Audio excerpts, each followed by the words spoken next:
You on? Can I get your reaction before we talk about what you want to talk about? Have you seen the Talk World exclusive, Christian Drogan and Isabel Oakeshott breaking into Britain? I have, and I thought it was incredibly powerful journalism. Look, it's a total disgrace that it is so easy to get into a small boat and cross the channel that, you know, investigative journalists are able to do it. It just shows why we need to take action. And we all know what that is, isn't it? It's not rocket science. Get the Royal Navy into the channel, task them with turning around every single boat and taking those people back to France.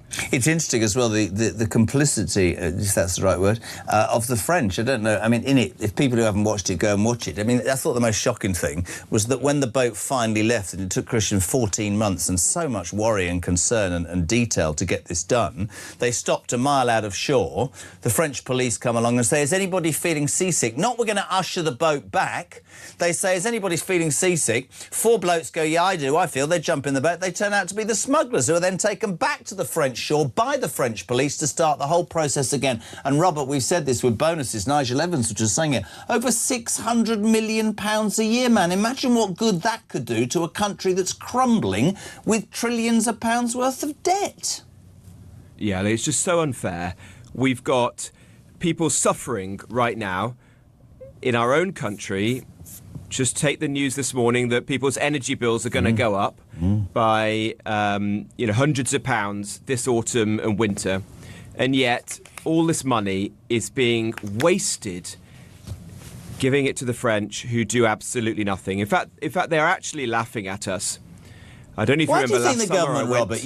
You were a government minister. Why would a government believe that the British people are going to swallow that? That at times of difficulty with personal bills, the energy bill you touched upon, food 2 or 3 times what it costs for hard-working families, do they think that the British people are stupid by saying, oh, we'll continue to give France 600 billion? I know it's patently obvious if you look at the footage that they're taking the what's it out of us, but we'll carry on because that's the right thing to do. It's not the right thing to do. It's embarrassing.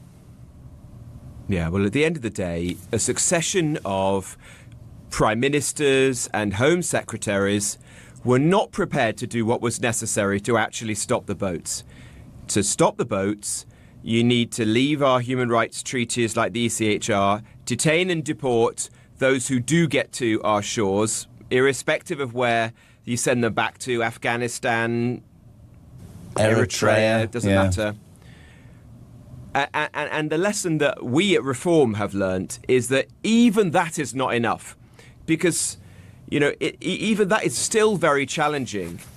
You've got to actually lance this boil, put the Royal Navy into the channel and get them to turn back the boats. Will there be an international incident? Yes. But will that finally bring this thing to a head, force the French to negotiate, end this matter within weeks? Yes, I believe it will do. And that's why Nigel Farage has said that is the Reform approach. And it's the only political party that's willing to do that. It's interesting that other parties have... the only way that we'd resolve this. Other parties have jumped on the let's leave the ECHR banner. But yes, Nigel's been quiet. He was on the show yesterday and he was saying that. We look at Tony Abbott in Australia 20 years ago, whenever it was, when he denied access of 900 and something migrants on a boat and said, no, we can't afford it, we're skint. The world recoiled in horror, called Australia every name under the sun. He held a referendum. 90+% of Australians said, yeah, you're right. And the Labour Party, who replaced him with Albanese, have kept the same policy because it's worked. Something has got to give. And the left, Robert, you know this, will jump up and down and say, what about people's human rights? But I am sick and tired, which brings me on, I will talk to you, but it brings me on to the next thing. This refusal of this government... Just on the point you're making about the ECHR, Jeremy, I think it's important that, look, I was one of the first people to advocate for this within my former party, the Conservative Party. But let's be clear about the limitations of this. It's going to take months to leave the ECHR, months to pass legislation through Parliament. Then you've got to build the prisons, even if they are emergency ones in which you detain all of these people. The British public aren't prepared to wait months and months or years to fix this problem. What Reform is saying is very different to what the other parties are saying. We're saying day one of a Reform government, Nigel will call the heads of our armed forces into the cabinet room and instruct them to put our assets into the channel and to turn back the boats, so that this issue would not be resolved within months or years, with tens of thousands of more of these people flooding into our country, but it would be resolved within days or weeks. That is a very important difference. I think only Nigel really understands the level of anger and frustration that the British people have. Their patience has snapped. They're not prepared to allow this to continue for a day longer than is necessary. I completely agree. I asked Nigel this same question yesterday. Is this an invasion, Robert Jenrick? It is. Look, more people, more men, have crossed the English Channel on small boats than went in the other direction on D-Day. You know, this is tens and tens of thousands of people. And let's be perfectly honest with ourselves, they're almost all young men coming from countries with totally different attitudes to our own. Frankly, from medieval countries like Afghanistan, the evidence is mounting that this is leading to an epidemic of rape, of sexual crime in our country. And so setting aside all the other things like the cost of this, the hotels, you name it, people are literally dying. They are being raped. It is beyond belief to me that, having seen everything that we've seen in recent years, our political class have learnt nothing and are willing to allow this to go on. I don't believe they would feel the same way if this was their kids, if those men were hanging out in the playground next to their house. Absolutely. Very quickly, next to their home. Very quickly, before we come to your thing, I just want to ask you, because this is what I've taken from this, which infuriates me, Rob. David Lammy did it. Alex Norris is doing it. Despite yesterday, families of victims of murders and the sexual assaults you're talking about telling the ministers that this cover-up, this refusal to release figures of foreign criminals committing crimes, is an absolute disgrace. I would have thought that any political party would be lead. I think this is an absolutely huge issue. The government, again, I'm not trying to get deep, are treating the British public as if they're stupid. And somebody's patently said, don't release that, it won't look good, it might create a bit of unrest. It's going to create a hell of a lot more unless they're truthful. Your thoughts on that? Yeah, successive governments have covered up the truth about migrant crime. In the last Conservative government, I laid an amendment to a bill going through Parliament that was rejected by James Cleverly when he was Home Secretary and Alex Chalk, who was Justice Secretary. I then brought the amendment back under the Labour government, and the Labour Party voted it down in the House of Commons.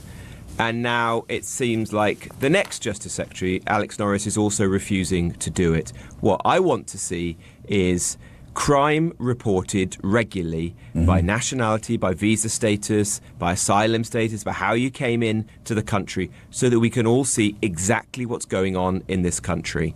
I am very certain that it will show that some nationalities are driving the most appalling, abhorrent crimes like rape and sexual assault.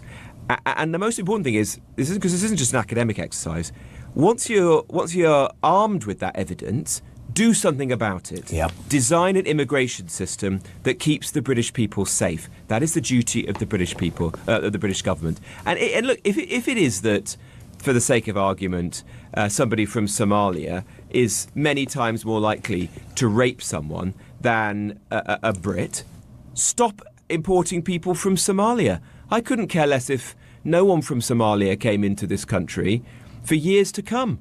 You know, let's just keep the British people safe, for goodness sake. I completely agree. Stop Now, importing I feel people from alien cultures. I completely agree. I feel somewhat guilty because you came on to talk about something else, which we'll obviously give you time for now. But I do think it's important to get reform stance on that. I like what you said about the ECHR, and I think that's created so much of interest. It was important to get it.